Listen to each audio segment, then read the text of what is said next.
is. I'm a retired engineer. Don't call me. Comment and a question. In addition for the kit, I think everybody ought to have those cheap leather gloves they sell at Home Depot, because you see people digging other folks out with their bare hands. Smart. The thing, my question now is, what's the city doing about all these soft-story buildings? I look down Oxford Street, it's just horrible. If they're multi-family buildings, the city is forcing people to retrofit them. If they're single-family homes, I think it's up to the homeowner. But the city is definitely on the issue. But what's the time limit? When do they? I don't know. Yeah. I don't know. Most owners are very resistant. I mean, people here are probably pretty unusual that you're concerned and you're probably willing to do something. Most people, you look at a house for someone on the fault and say, this house is going to fall down in an earthquake, or house is made out of terracotta block. People say, hey, maybe I'm going to get hit by a bus. People all make their own choices. So, what do you do at that point?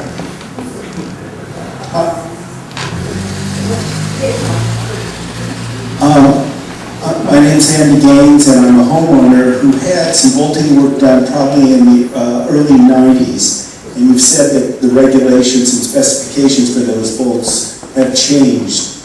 Have they changed since the early 90s? Well, yeah, I mean, the building codes have changed quite significantly since the early 90s. I guess I don't really know if your bolting was done to like a prescriptive code, or if it was an engineer who actually did some analysis and threw in the bolts. But since the early 90s, the forces that structures have been required to design for to resist earthquakes have gone up significantly, especially as we learn more and more about living near a fault, the Hayward Fault, less than 2 miles from here. That wasn't really in the building codes until the 97 Uniform Building Code, which wasn't really adopted by the state until 98. So the forces in this area in such close proximity to the fault have gone up quite a bit. Now, whether your current bolts are good enough or not really depends on what was installed, and because oftentimes the prescriptives can be more than you need, or it can be less than you need. It really kind of depends on a case-by-case basis. I've never seen bolts fail. If a house is basically... Microphone, please. Have you ever seen it? Well, Yeah, go ahead. I mean, there's never been a major earthquake in the Bay Area for modernly designed structures or homes of any sort. I mean, I run into people in Santa Rosa and they say, oh, I felt Loma Prieta, that was a big earthquake. I'm like, Loma Prieta was 90 miles away from Santa Rosa. Even from Berkeley, Loma Prieta was like 60, 70 miles away. I mean, earthquake ground shaking attenuates as a cubic function, so the difference between 2 and 4 miles is a factor of 8 times the attenuation. So when you're very close to a fault, the shaking is going to be incredibly strong in Berkeley. I mean, I guess that's my one biggest fear about earthquakes, is that a magnitude 6 in Napa that shook my house pretty well. I live in El Cerrito, and that was 30 miles away or more. My concern is that people don't really have a true understanding of how strong the shaking will be. And the other example from Loma Prieta is that Loma Prieta was a bilateral rupture, so the fault ruptured in 2 directions at the same time, so the strong shaking only lasted about 15 seconds. For example, the magnitude 9 in Japan lasted about 4 minutes. So you can imagine how much more damage can happen to structures in the built environment as the duration of shaking increases. So, anyways. There's a great article on this in the last, next to the last issue of the New Yorker. Yes. Really a fine article. I recommend it highly. We have other questions? On the cost to install the shut-off valve, certainly of great interest to us. What would be an approximate cost to install the shut-off valve? And do you need a permit to do so, or is that something that can be done? The cost varies. When we're doing it in this area, our standard price is $245. most plumbers, other plumbers that I've heard are still at about $350 and up. So it varies, and you know, call 2 or 3 different plumbers and you'll probably get 2 or 3 different costs. And yes, every city wants you to pull a permit, and very few people want to do that. But that's, you know, that's definitely the city wants that income. Every city. Thank you.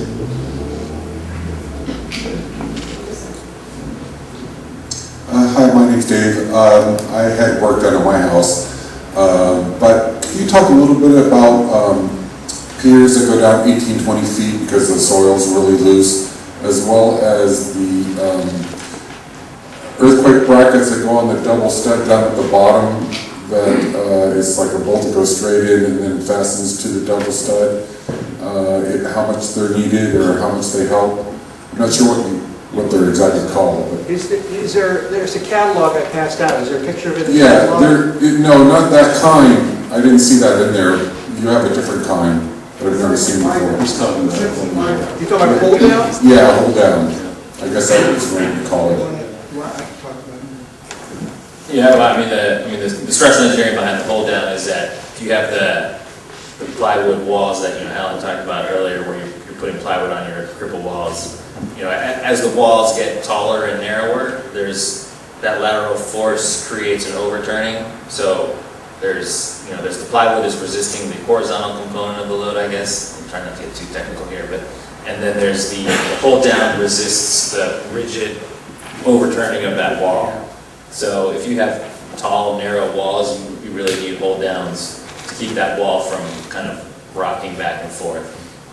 So there's 2 components there. Is it to keep it from the whole base of the bottom of it coming off the cement? No, so the plywood and blocking and like angle clips, that's all designed to transfer the sliding motion.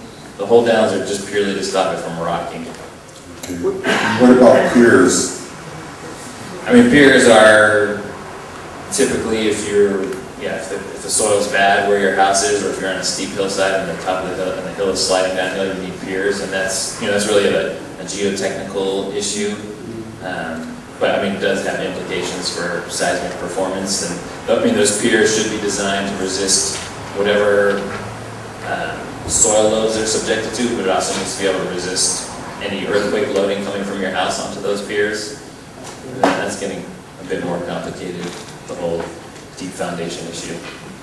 Engineer needed.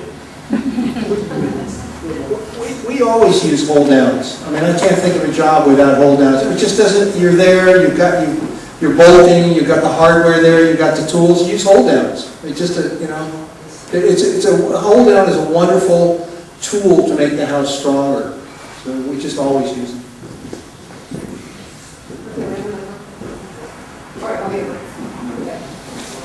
I'm Ron Finger, I'm a local architect who does not do private homes, but I do live in the hills over here, and my house was retrofitted, and we have hold downs, and we have tie downs, and we have shear walls, and we have plywood, and we have the whole works. But I just wanted to make an observation about earthquake insurance, and that if you have earthquake insurance, and you haven't bolted your house down or reinforced it, it's an utter waste of money. And it's probably much better to spend the money that you would spend on insurance to reinforce your house, because if you really look at the deductible that you're paying, it's based on the cost of your insurance limits, not on what's damaged. So it is truly a waste of money. It's looking for catastrophic failure of your whole house. Spend the money to reinforce the house. Don't spend, if you have tons of money, do both. But spend the money to reinforce the house before you buy earthquake insurance. Good advice. Okay, and then there was some more over here. Oh, okay. There you go. My name is John, and this is a follow-up to this. This is a follow-up to the question that was just asked, and that is, suppose you've fully retrofitted the house, would it still be advisable to buy earthquake insurance? Yeah. Oh, should you? Yeah. Oh, you're talking to people here that, every one of us, I'm sure, has an opinion. And anytime that I'm doing my consultation, if the question of earthquake insurance comes up, I don't say the words that were just said, because I don't feel like it's my place to say to anybody, drop your insurance. But I always point out to people that historically, we know that it's the houses that are correctly retrofitted that stay on the foundation. They have a much better chance of staying on the foundation. And we also know that if your house, for instance, is worth $800,000, let's say, then if you have a total loss, the first $120,000 are out of your pocket. And then the insurance kicks in, you know. But if it's not a total loss, suppose there's $200,000 worth of damage. Well, 120 is still yours. No, I don't think that's true. I just talked to an agent. If you have a 15% deductible, the 15% is based on the cost of whatever repair had to be made. So if you repair... I'm sorry, the cost of what? Well, let's suppose you have to pay $200,000 for repairs, and you have a 15% deductible, then you pay $30,000, and insurance pays $170,000. That's not my understanding at all. No, I'm going to have to ask my agent again. That's not the way an insurance agent explained it to me. If you have $800,000 policy and it's 15%, you have to hit the 50% of the $800,000 before they give you the price. You know, as far as whether you're going to get damage or not, what I would say, and I'd be interested if you guys agree or disagree, but if you get a quake that's basically under 5 or 5.5, it's not going to make much difference what you do, because you're not going to have damage. And if you get a quake that's over 6, 6.5 to 7, it's not going to make much difference what you do, because you are going to have damage, even if you've earthquake braced your house. So it's that in-between area that you can actually really prevent catastrophic,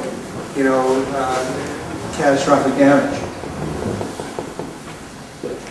Yeah, I'll just add that, I think Alan mentioned earlier, this concept of earthquake proof. I guess I'll try and dispel the myth that, when you design, as an engineer, when you design a building per the building code, it assumes that it will be damaged in an earthquake. That's just the way buildings respond. So if you think that your retrofitted house is going to be, crack-free after an earthquake, that's not the case. The way a building responds as an earthquake is it has to dissipate all the energy from the ground moving, and the way that energy is dissipated is some damage to your house. You can design your building to be completely undamaged, but you're going to be designing your retrofit for 4, 5, 6 times more force than what the code currently says you need to design it for. So, even a hospital, there's going to be some amount of small damage, even though they're supposed to be operational. So there will be damage to your house after a major event, even if it's retrofitted. Whether you're going to get into that deductible of $120,000, if it's properly done, probably not. It's going to be mostly cosmetic stuff, fixing cracks in your stucco, fixing cracks in your drywall, furniture falling over. So, anyways, that's my thought. Oh gosh.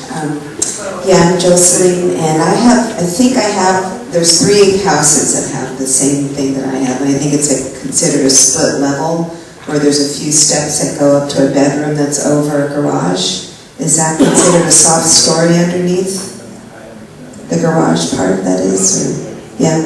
And so you're saying that, how do I retrofit that? If you've got solid wall, if you've got a length of solid wall at either side of the garage door, or something basically in that same plane further along in the building, then retrofitting that building should be fairly straightforward and easy. If there's no solid wall, in other words, if the garage door goes right to the corner, to the front corner, then that's a much more complicated retrofit. Yeah, does that make sense? Yeah, but if your room over the garage projects out from the rest of your house and it's out there by itself, then that's more complicated. If like Alan says, if that room over your garage, there's another wall over here that you can just kind of tie it all in, then that's more simple. The real issue is when it's... an engineer. Yeah. So it sounds like I do or do not need a metal frame for that? Would you know it actually? What if it's projecting out and it's out there by itself? No, it's not. It's not, It's then, part of the house. then it's just a matter of tying it into a wall, and you probably don't need a steel frame. Oh, okay, thank you. But if you have a bunch of windows on that wall,